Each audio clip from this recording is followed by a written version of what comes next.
নমস্কার সবাইকে, আমার চ্যানেলে তোমাদের আরও একবার স্বাগত। তো আজ যাচ্ছি আমরা শান্তিনিকেতন, যদিও বা ওটা ফ্যামিলির সঙ্গে নয়, যাচ্ছি হচ্ছে কলেজ থেকে ফিল্ডের কাজে। তো আমাদের বাস আছে 11:30টার সময়, আর এখন প্রায় 10টা বেজে গেছে। আমি রেডিও হয়ে গেছি, তো এবার বেরাবো। সঙ্গে আমি, রিষ্ণু আর যাচ্ছি পিয়ালি, তিনজন একসঙ্গে টোটোতে যাচ্ছি। আর মদিনারা ওপাশ থেকে ওরা ওদের টোটো ভাড়া করে আসছে। তো চলো পুরো ব্লগটা দেখতে থাকো, আশা করছি তোমাদের সকলের খুব ভালো লাগবে। আর এই যে এখানে আমার ট্রলি আর ব্যাগ একদম রেডি। বড় কথা হচ্ছে সন্ধ্যে থেকে আমার শরীর ভীষণ অসুস্থ, তো যাই হোক ওই অ্যালার্জি আর কি। টোটোও চলে এসছে, এবার চলো তো যাওয়া যাক। আমি, পিয়ালি, রিষ্ণুর মা মানে বৌদি আর রিঙ্কুদা এসছিলাম টোটো করে 10:30 নাগাদ। আর আমাদের সঙ্গেই রিষ্ণুর আসার কথা ছিল, কিন্তু ও তারও আগে চলে এসেছিল যেহেতু কিছু দরকার ছিল। আর আমরা যাওয়ার পরেই মদিনাও চলে আসে, আর তারপরেও বাস ছাড়ছিল না যেহেতু অনেকে আসতে লেট করছিল। বাস ছাড়তে ছাড়তে আমাদের প্রায় 12টা বেজে গেছিলো। কোনো কাজকর্ম না থাকলে যা হয়, ওই রাস্তাতেই ঘুরে বেড়াচ্ছি, ওই রাস্তাতেই আমরা ছবি তুলে বেড়াচ্ছি, ওই করতে করতেই আমাদের যাওয়ার সময় হয়ে যায়। এই যে স্টাইলটা শুরু হলো বিজিতে, এটা চলতেই থাকবে পুরো শান্তিনিকেতন জুড়ে, শুধু এর তার জামা কাপড় পাঞ্জাবি, পুরো পাঞ্জাবি।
জঙ্গলে টয়লেট করার জন্য ঝগড়া লেগেছে।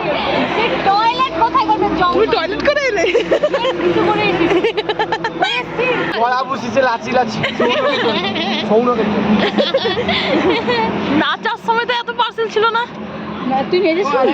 হ্যাঁ বাপরে বাপ, কি না কখন নেছিস জানিস? চল পলাই ভাঙি করে নি বারাতে। এটা কামনা গুন্দুল কেন ভাই? আরে কুইটা তুমি চাটা ভালো সব বলতে হয়।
প্রত্যেকে এই 2:30-3টা অবধি তো নাচানাচি করেছে, তারপরে ওই 1.5-2 ঘন্টা প্রত্যেকে একটুখানি ঘুমিয়ে পড়েছিল।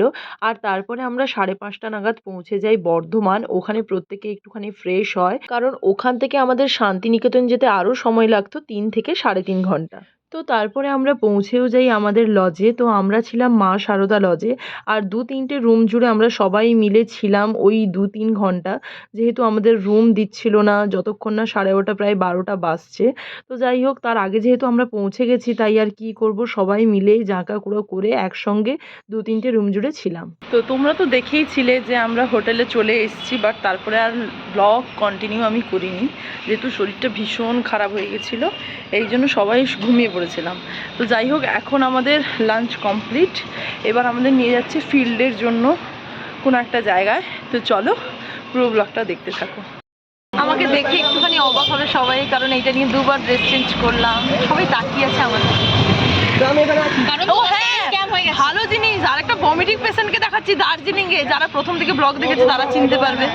এই যে কাল থেকে বমি করে করে অবস্থা শেষ, রাত থেকে, কিন্তু তারপরেও ফিল্ডে যাচ্ছে, মানে পড়াশোনা কতটা ভালোবাসে। আর তাকে সামনে সামনে নিয়ে এসছে এই যে পিয়ালি, সেও ভমিটিং পেশেন্ট না, ভমিটিং পেশেন্ট, কিন্তু তাকে দেখে কোনো রকমে কন্ট্রোল করে করে এসছে। আমাদের মনটা একদম খারাপ হয়ে গেছে, কারণ আমরা জানি ফিল্ডে যাবো অন্য জায়গায়, যাচ্ছি সোনাঝুরি হাটের ওই পেছনের কোনো একটা গ্রামে। মনটা একদম ভেঙে চুরমার। যাই হোক, কালকে আমরা নিজেরা বেরাবো আবার কেনাকাটা করতে। ফুচকা খেতে চায়, এত বমি করছে, লজ্জা লাগে না? এক্ষুনি যা দিবে সবকিছু সাঁটিয়ে দিবে।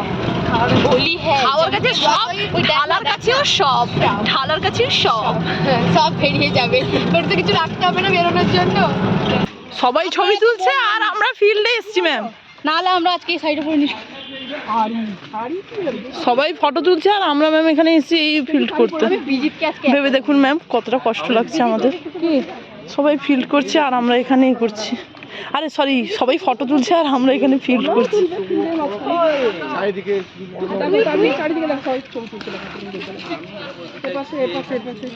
ছবি আর ছবি। বিজিত, ওই জুতোটা কোথায় যার ঝেপে পড়েছিলি? এইটা তো না, এটা না, এটা আবার কার ঝেপেছিস? আমি নিজেরটাই নিজে পড়ি, কারোর কোনো ঝাঁপি না। সরি, এটা কি সত্যি বললো বিজিত যে নিজেরটাই নিজে পড়ে? না, নিজে পড়ে না, শুধু লোকেরটা ঝাপাঝাপি করে। সবটা লোকের পড়ে। কত সুন্দর পেন্ট করেছে, আর আমাদের অত টাকা খরচা করি রাজমিস্ত্রিকে দিয়ে দেওয়ালে সিমেন্ট ঘষে। এখানে কি পায়রারা থাকে আর কি? বাবা কি সুন্দর, দেখ। দারুণ দারুণ, এগুলো সব হাতের কাজ, খুব হ্যাঁ, কত সুন্দর সব চিত্র, আগে উপভোগ করো সব। এই যে চাষবাস করছে, এই যে নিয়ে যাচ্ছে সব। এটা কি নিয়েছে ভাই? এই যে নাগল করে নিচ্ছে মনে হচ্ছে। ভাই নাগল না, কিসের শুটিং হয়েছিল? বাহামনি ইষ্টি কুটুম নাকি ইষ্টি কুটুম? আচ্ছা আচ্ছা। হ্যালো গাইস, আজকে আমরা শান্তিনিকেতনে এসেছিলাম আমাদের কলেজের কিছু কাজের জন্য, কিন্তু এসে জানতে পারলাম যে এই বাড়িটিতে একটি ইষ্টিকুটুর নামে একটা সিরিয়াল হয়েছিল, যার শুটিং হয়েছিল। এই যে ইষ্টি কুটুম সিরিয়ালটা হয়েছিল না, এতে টাকা দেয়, এই জন্য আমাদের কাছ থেকে 10,000 টাকা চাইছে। কি বলবো, নিরজ্জের ব্যাপার। তোরা হচ্ছিস, এরা হচ্ছে আসল কন্টেন্ট। আমি এইটুকু আবেদন করতে চাইবো, সিরিয়ালদের কি স্টার জলসা জি বাংলা, স্টার জলসা, স্টার জলসা ও মানে তাদের ইয়ে করতে চাইবো যে এদের যে টাকাটা দেননি প্লিজ দিয়ে দিন, এরা খুবই দুঃখে আছে। ঠিক আছে, দয়া করে সমস্ত চ্যানেলদের আমি হাত জোর করে অনুরোধ করছি যে জি বাংলা হোক বা স্টার জলসা হোক, যেখানে শুটিং করবেন না কেন আগে পয়সা দেবেন, তারপর শুটিং করবেন। আমাদের মতো কলেজ স্টুডেন্টরা এলে আমাদের দূর করে তাড়িয়ে দিচ্ছে, এটা খুবই অপমানের ব্যাপার। শান্তিনিকেতনের ডে 1-এ সারা দিনের লং ব্লগটা তোমাদের সঙ্গে শেয়ার করলাম। কেমন লাগলো অবশ্যই কিন্তু কমেন্টে জানিও। আর পরপর অনেক ব্লগ আসছে, ততক্ষণের জন্য পাশে থেকো।